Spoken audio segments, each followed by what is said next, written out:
గౌరవ సభ్యులకు అందరికీ హృదయపూర్వక నమస్కారాలు. సంతాప ప్రతిపాదన. గౌరవ ముఖ్యమంత్రి గారు.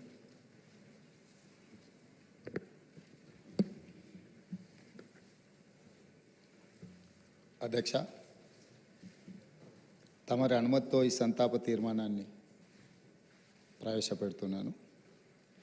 తెలంగాణ శాసనసభ సభ్యురాలు కుమారి లాస్యనందిత సాయన్న గారి మృతి పట్ల ఈ సభ తన తీవ్ర సంతాపాన్ని వ్యక్తం చేస్తూ శోకార్తులైన వారి కుటుంబ సభ్యులకు ప్రగాఢ సానుభూతిని తెలియజేస్తున్నది.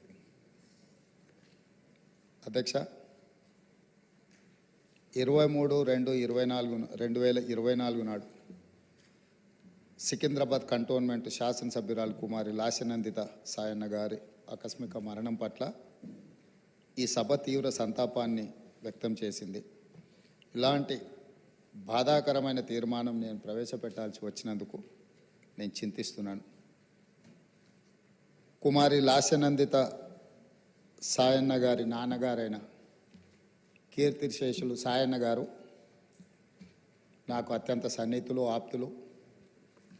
చాలా సంవత్సరాలు మేము కలిసి ప్రజాప్రతినిధులుగా ప్రజాక్షేత్రంలో పనిచేయడం జరిగింది.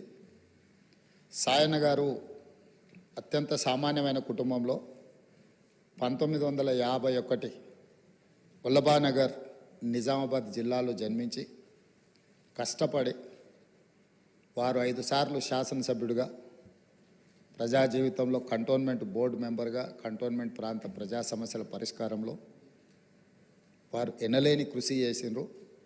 వారు సిట్టింగ్ శాసనసభ్యుడిగా ఉన్నప్పుడే ప్రజా జీవితంలోనే వారు మరణించడం జరిగింది.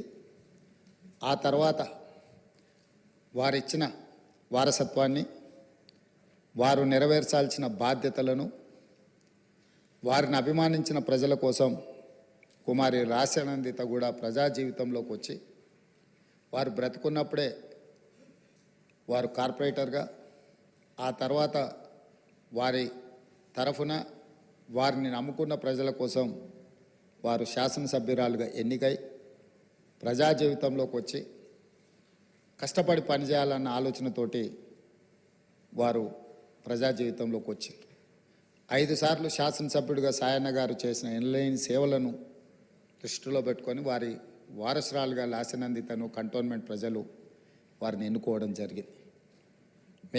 మనమందరం కూడా 37 సంవత్సరాల చదువుకున్న ఒక యువతి, వెనుకబడిన సామాజిక వర్గాల నుంచి చైతన్యంతో ప్రజలకు సేవను అందించాలని ముందుకు వచ్చినప్పుడు మనందరం కూడా మహిళా సాధికారత కోసం ఎదురు చూస్తున్న వాళ్ళం.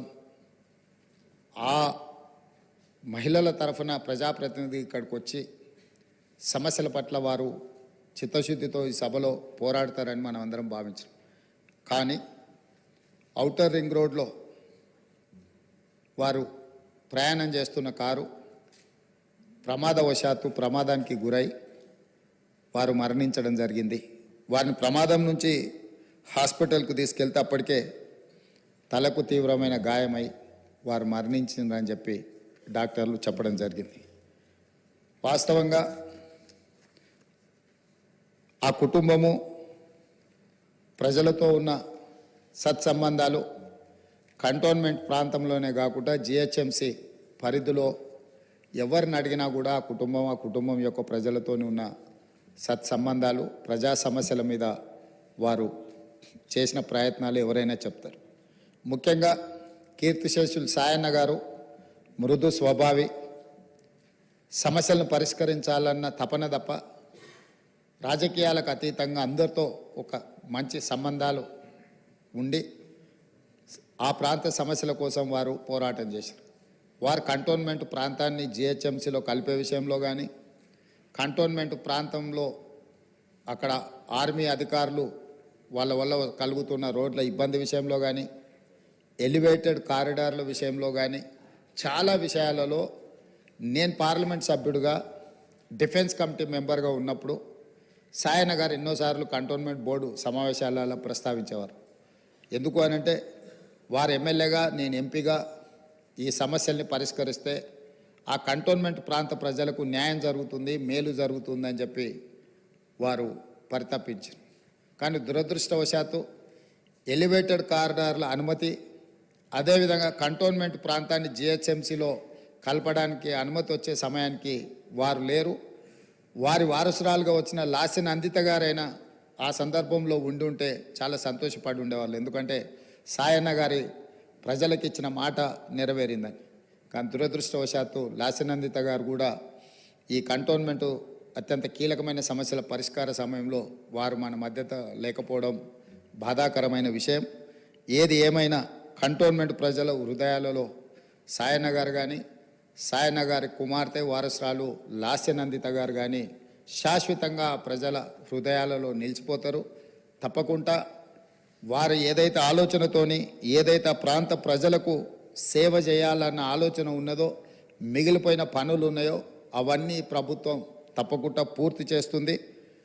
వారిని చిరస్థాయిగా గుర్తుపెట్టుకునే విధంగా ఈ ప్రభుత్వం ఆ పనులను ముందుకు తీసుకువెళ్తుంది.